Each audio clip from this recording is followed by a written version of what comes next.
All right, y'all, I'm back. This one ain't gonna be too long because this is something like old I wrote while I was at work during some downtime. Because I really wanted to give y'all like a background on where I came from and my mindset and how I became like the person I am today. So, you know how y'all, I used to be like, I'm so intelligent and this, that, and the third, but my intelligence ain't stopped me from being dumb in certain shit. So this one is called, and I'm mad I don't have the date or the time written on here, but I was at work, so whatever. But this one is called The Smartest, Dumbest Person I Know, okay? I don't know. I got part 1 on here because I was going to turn it into a thing, but I don't know if I'm going to turn it into a thing, so we'll see. So I'm going to just show y'all what I got. It's like, so here we are. So at this, but I'm about to, let me just give y'all a little background. So this is like when I turned like 16, 17, 18. This was where my mindset was at, right? So I never wanted to face this world alone, especially after 9/11. Anthrax, the DC sniper, I think that happened after 9/11, but still. Rapists, pedophiles, can't say that, the M word on here, the K word on here no more.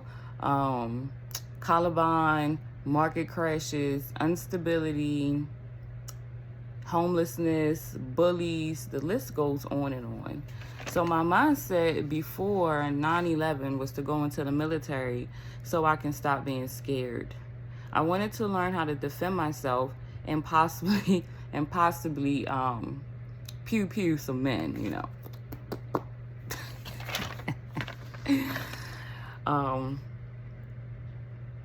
From the things I listed above, I was filled with an anger towards men and the world at large for treating me and other innocent people so badly, like we asked for this or wanted so much turmoil and chaos.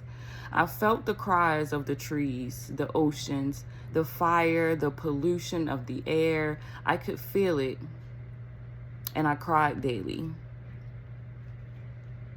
Sorry, y'all, this I'm separated because my handwriting is... Wait a minute. Okay. My dreams were haunted by the fears of myself and others all over the world, feeling useless and scared, the feeling of no hope or no control burnt the fire in my spirit. I wanted to serve my country and do what my parents wasn't capable of completing. After seeing the atrocities of 9/11, people voluntarily blowing themselves up to pieces, military footage, seeing them grape and how can I say this? Because I don't think I can say this word. Dang, y'all, I don't know how I could say this word. Like, people heads off. All for what? Oil and access to foreign lands. I began to develop a hate for the military, another branch of society controlled by men to seek and destroy under the guise of protection against so-called terrorists. They were paid bullies, continuing the colonization of their forefathers into lands they didn't belong in, like they rescuing the people of said land. Anyway, this is another topic for another day. When the military was no longer an option, I said, okay, I need to go to college and find a husband to protect me from the world.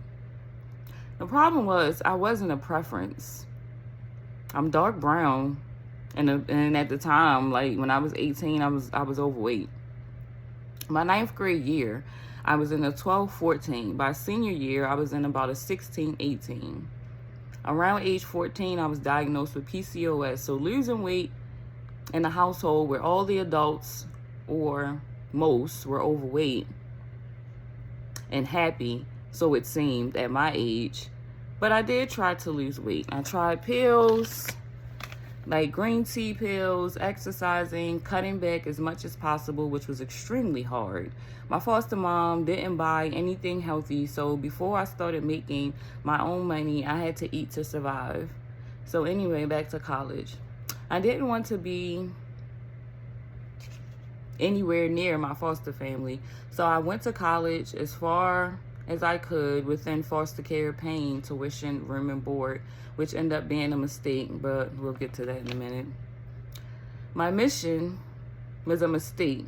My mission, wait a minute, hold up, y'all, that don't even make sense.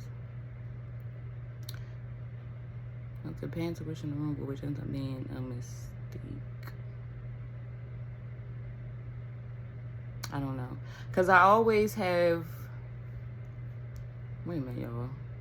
My mission, because I always have one. Yeah, I always have a mission. Apparently, that's what I was trying to say. So my mission was to study nursing, find a husband, get married, graduate.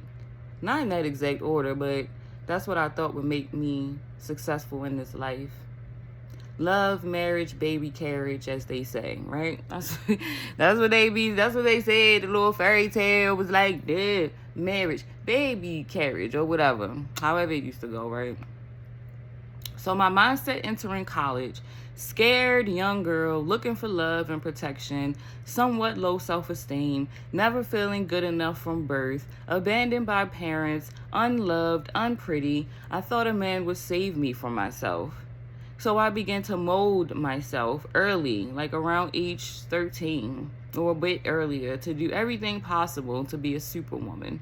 Learn to cook, clean, take care of bills, just overall a responsible mate to the man who could afford it or wanted to grow together.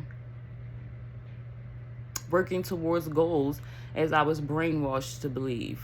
The master brainwash, yo, the master brainwash. Also, a part of the brainwashing, I believed my purpose was to reproduce children, to ensure the survival of the human race. Everything I learned, mind you, y'all, this was 2002, 2003. I graduated in 2002. So Bush was in office, I think, about to come into office. Clinton was on his way out because of the scandal. All of these things was happening. And so, yeah, I was scared to face the world, like, by myself.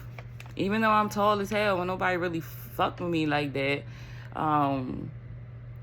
it still didn't stop me from, like, once I was at my master height, which was like 5'8", I think I'm 5'9" now or somewhere around there, the less people, like, messed with me. Like, the taller I got over top of people, the less people was messing with me. But prior to that, I always got fucked with. Like, I just had this arrow over top of my head. Like, yeah, come and fuck with me. I look like I want to be played with all the time. Anyway, where was I at? Yeah, I believe my purpose was to reproduce children to ensure the survival of the human race. Attract a good mate. That would never happen. Also, I thought sex equates to love due to constant brainwash through movies. Thanks, Disney. Pixar. Thanks, Pixar. And scripts written by men and women worshiping men.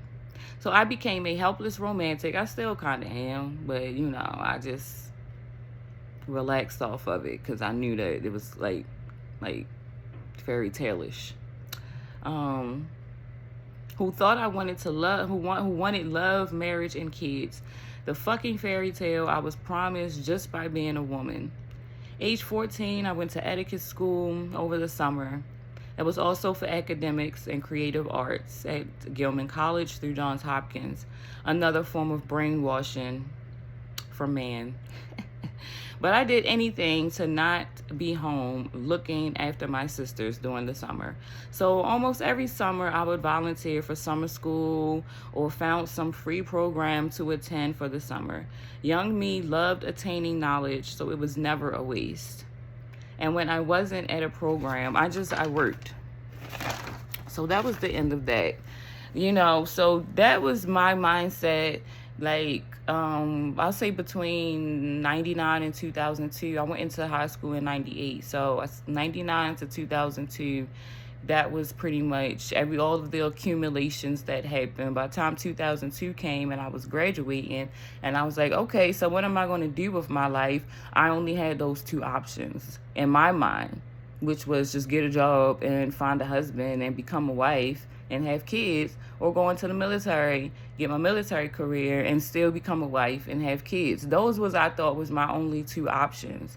So when those options was failing, first of all, I was too fat to get into the military at the time. And even though I was overweight.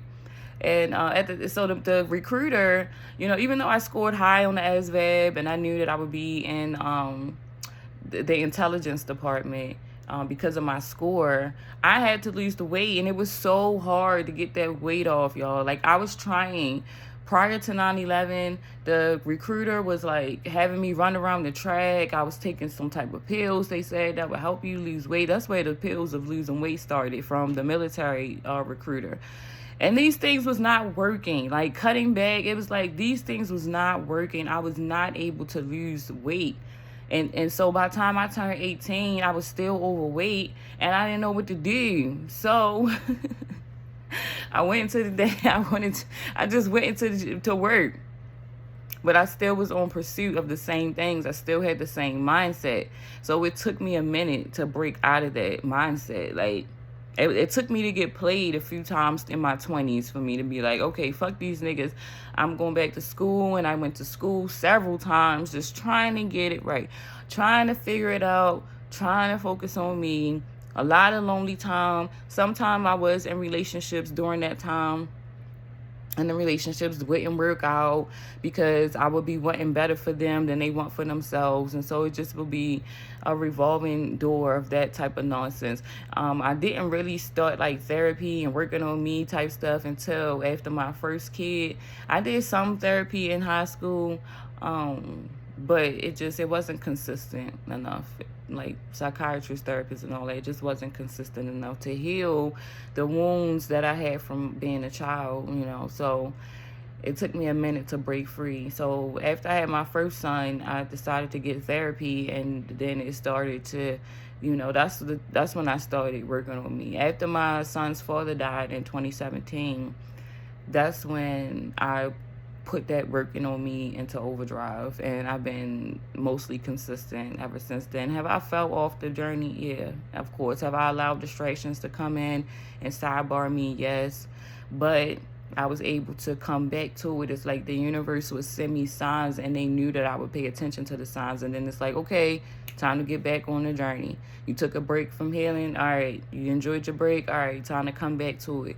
So anyway, I just said this one won't be this long. I wanted to get this out because, like I said earlier, I just wanted to let y'all see the type of mindset I was in and why I made a lot of the mistakes I made, because I was fearful of being on this planet by myself. So peace, love, and hair grease, y'all. See you on the next one.